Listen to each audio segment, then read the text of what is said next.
everyone. So, it's time to do this thing again. I'm going to be going through every movie I saw in December and share my rating. Only this time, I'm gonna probably do more than a minute, like maybe 2 minutes or less. How about that? And also, I've said it before, in the month of December would always be for Christmas films. And of course, I've stated that the best kind of Christmas movies I would watch are just films that have two or more Christmas keywords on IMDb. Like I mentioned in that video of holiday films, I say that in order for a movie to be classified as a Christmas type film, in my opinion, it would just need to have at least two or more keywords on IMDb. And that's kind of just what it is, in my opinion. So, a lot of these you may wonder, are these even Christmas movies? Well, from the database I look for, they are. But also keep in mind, the first two movies I'll rate in this video aren't anything Christmas movies because I watched them during the first week of the summer, which was still around November time. And I wanted to wait and get to the Christmas stuff during the majority of the month of December throughout the December weeks. It was the first day of December was during the week of November, so I just wanted to go ahead and do a non-Christmas movie before I get into that stuff.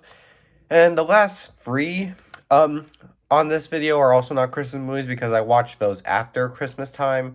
And after Christmas is just after Christmas, so just keep that in mind. I'll tell you when I'm done with Christmas movies or when I'm ready for them. So let's get rated. Starting off, I watched Fatal Attraction. This interesting thriller, starring Glenn Close and Michael Douglas, is a film following a woman who has very mysterious beliefs and becomes a mystery behind the man who thinks of her as normal but then later finds how crazy she is. This movie went with an interesting approach. It felt like a horror film, but at the same time, it definitely played off more like an actual psychological thriller. Kind of like a tribute to some of those famous Alfred Hitchcock stories. That's kind of what it felt like. It felt like one of those Alfred Hitchcock films, except it wasn't, but it definitely felt like one. And I can forgive it for feeling like an Alfred Hitchcock movie, because it definitely did have its fun moments when it came to the very suspenseful stuff.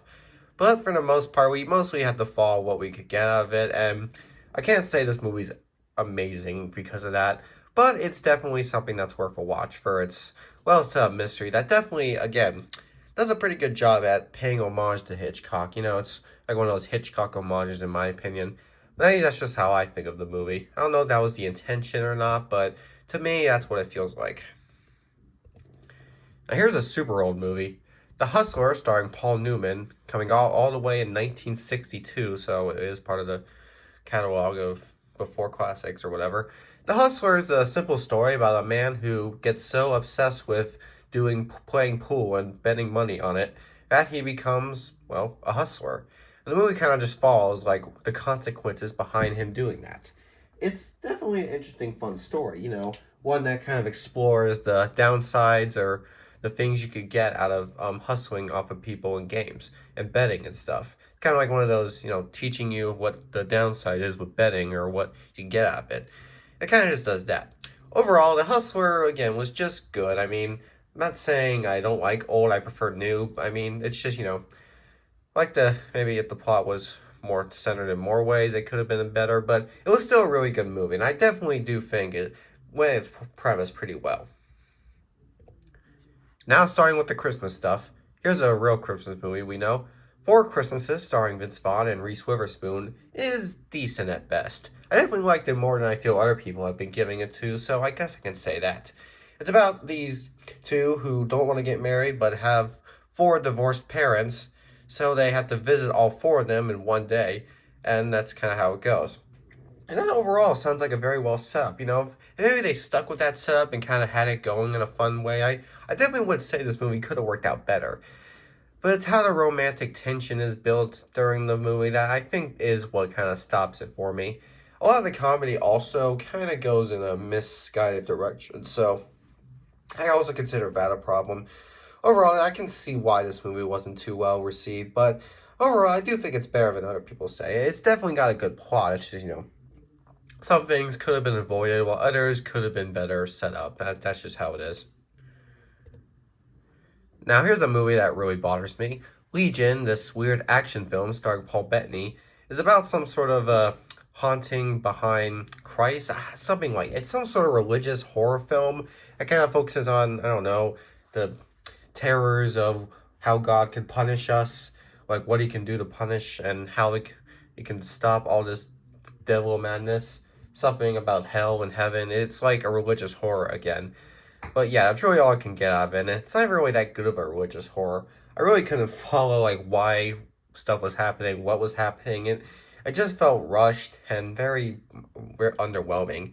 A lot of the CGI was also pretty stupid looking too. The overall movie was pretty stupid to fall, so I can't even really say much about the story. All I can say is just a religious horror. That's really all I can get out of it. So if you like religion and you like horror, then maybe you should check this out. But I just think it's too much or too less going on throughout the time. Now, this is a Christmas movie, apparently. Mr. and Mrs. Smith, starring Brad Pitt and Angelina Jolie, is a simple crime romantic comedy about a couple who's all about crime. And again, like Four Christmases, this movie on paper sounds like it could be great. But there are some things the movie does that kind of makes it backfire from it. So, there being that Mr. and Mrs. Smith kind of falls from being a great crime comedy and more of just a decent one because it does have its fun. I mean, the romantics between these two does go in bad directions I don't really like, but I guess I can forgive it more. I mean, it makes sense they're doing this. They're a crime. They're criminals, you know? Criminals act rude. But at the same time, I feel like some of it was unnecessary. Overall, this film really could have done better with that, but in terms of how the story handled out and how some of the action scenes were, I definitely will say it was still more fun than I expected. Now here's another romantic comedy Christmas film. The Family Stone is okay again. There's really much I could say. It's just a simple story behind a family and the drama that goes on for Christmas. That's really all I can get out of it. In fact, I might even go as far as to say this movie kind of goes for a sort of Hallmark type direction. And I know that sounds like a big insult, but no, trust me, I'm saying almost. It almost went in a Hallmark type direction. I'm saying like it almost felt like a Hallmark movie. Thankfully, it didn't entirely because that would be awful. But no, it's just it was close to it. I mean, most of it you almost did feel like it had a Hallmark vibe, but honestly, it still overall it still works fine as a known story. I just wouldn't be surprised if Hallmark would air this as a special movie. But overall, Family Stone is a fine romantic comedy. I guess it's just it's one of those rom coms I really didn't think was my type. I thought maybe I could enjoy it, but wasn't really the type that I'm used to watching, so that's kind of where it falls under. Now, here's a ridiculous Christmas comedy. Surviving Christmas, starring Ben Affleck, is about a rich guy, who wants to spend a normal Christmas, so he bribes a family that lives in his old house to treat him like their son, and he can enjoy Christmas with them. That's kind of how the whole story goes. It's mostly just comedy of him wanting to do all this weird stuff with family being so against it, but at the same time are enjoying the money they get out of it. But then it goes for that romantic direction during the final half, which is definitely one thing that falls flat. The romantic direction that had no meaning but just happens. And then there's, of course, the comedy that provides. Not a lot of it works, and I'm sorry, Ben Affleck just doesn't act well in my opinion. His acting in this movie is just not very fun. I just think Ben Affleck's a very overrated actor. He was good at Good Will Hunting, I guess, but aside from that, a lot of his other roles are just not good. I mean, his performance as Batman, in my opinion, was god awful. I know people would say it's good, but me, I hated it. And this role is one I honestly hate too. I'm sorry, Ben. I know you got your fans, but you can't act that well, in my opinion. This movie is proves as another good example. Now, a lot of people may know about this film. Dead End is a horror movie about a family who's lost in the middle of the woods on Christmas Eve. Yeah, that's where the Christmas comes in, and are essentially have to get pretty crazy during it. Like during their abandonment, being lost in the middle of the woods on Christmas Eve, they all start to go insane, and crazy stuff happens too. Honestly, yeah, that's just it's a weird mess, honestly. It can be scary at times. I'll definitely say it definitely had its scary moments, but overall it is a weird mess. I mean, it's all around a weird mess, so honestly, you can't really see much else of this other than weird mess. That's kind of what you get out of this movie. You see Dead End, you're like, oh my god, that's it's just a weird mess. I know I just say it over and over again, but that's all I can say. It's a weird mess. It's a scary. It has its scary moments, but at the same time, you're just weirded out by what happens. 3 Days of the Condor, this interesting mystery film. I honestly can't say I remember every portion of it in terms of what its story was going for, but I do understand what it was about. It was sort of about a very interesting mystery that has a bunch of different routes. I can't say the main story behind the top of my head, but what I can say is I do remember finding lots of interest in what we were getting. I do think that the performances and some of the moments between the actors do make this work as a pretty good film. Not a great movie since I wasn't able to get the story as well, but still a pretty good one that I definitely was intrigued by for what it was. I might give this a rewatch so I can understand it better. Actually, there's a lot of movies I should give a rewatch so I can understand better. But for now, all I can say is that it was a decent type of mystery with a pretty well set up story that I guess I can say was much better than others. And here's Crash. Some may remember Crash for winning Best Picture when they felt that other movies should have gotten a chance and this was not a good win. Me personally, I think it was pretty good. Not saying I think it deserved Best Picture, I actually haven't seen any of the other ones that were nominated, but I did enjoy it. It's about kind of the mixed stories between different people and what occurs through different scenarios. Like it goes through a bunch of people and the problems they have in terms of racial diversity and kind of who they should trust and who they should know to avoid. That's kind of what it is. It's kind of about different perspectives. People who don't know when they should be judge somebody based on race or when they know someone is dangerous. It's like you can't tell if someone who's black is someone you can trust or someone who really is going to go after you. And it's sort of what it is. And I know what you're thinking, where does the Christmas stuff come in? Well, it has its Christmas moments. It is set around Christmas, so there's that. And I guess you could argue that, it is an emotional, very movie that does talk about what you should understand through diversity. And that definitely is one thing you can get out of Christmas. It's a best picture snub. I mean, I guess I can understand an obvious winning, and I can understand why people were upset because they're like, of course it wins. We don't care. But it was a good movie, and I definitely can't say I did understand what it was going for.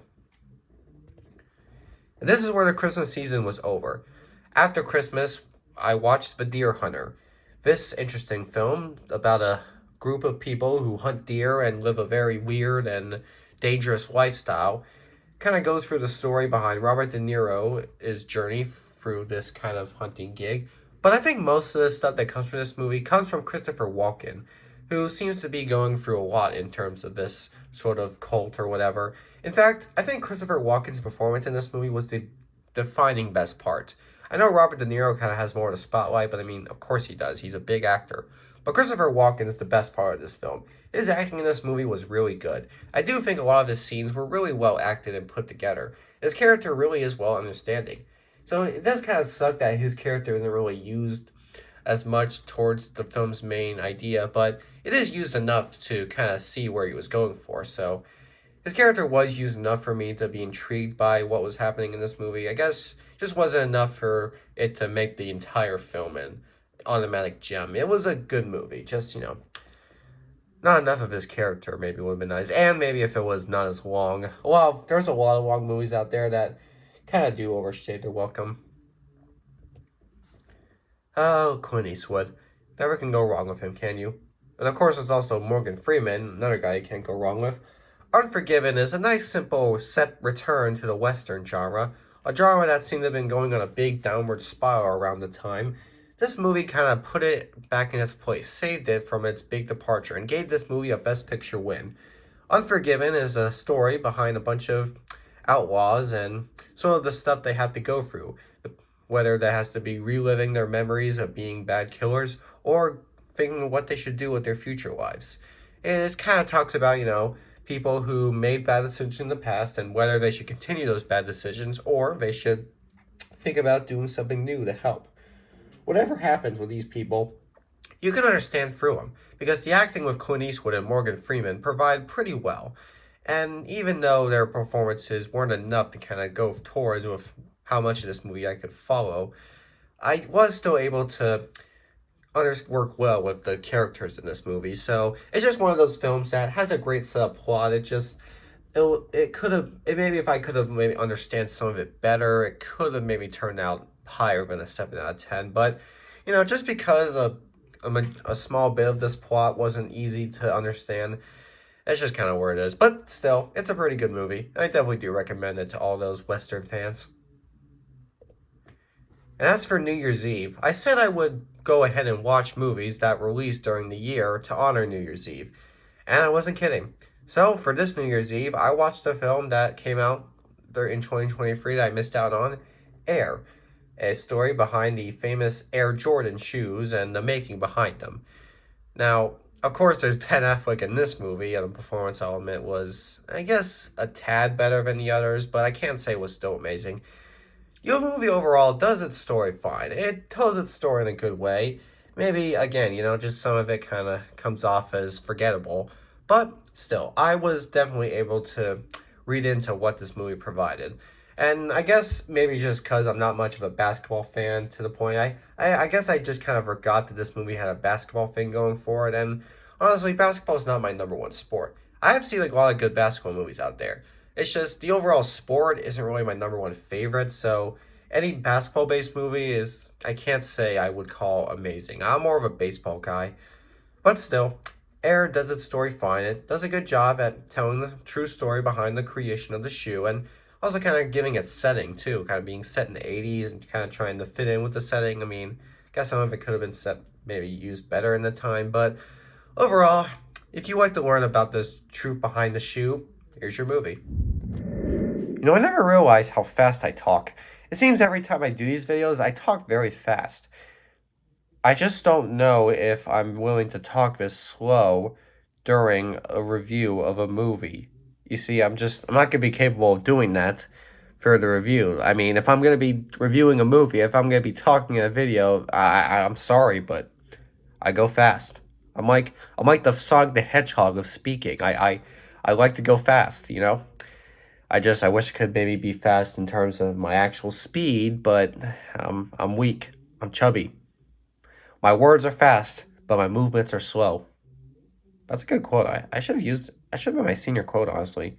I wish if I go back in time, I should definitely have used that in my senior quote. It's original. It's a very original quote. It has a nice meaning to it. If I ever make a movie, if I ever do manage to have a movie, I should definitely make that a fun quote.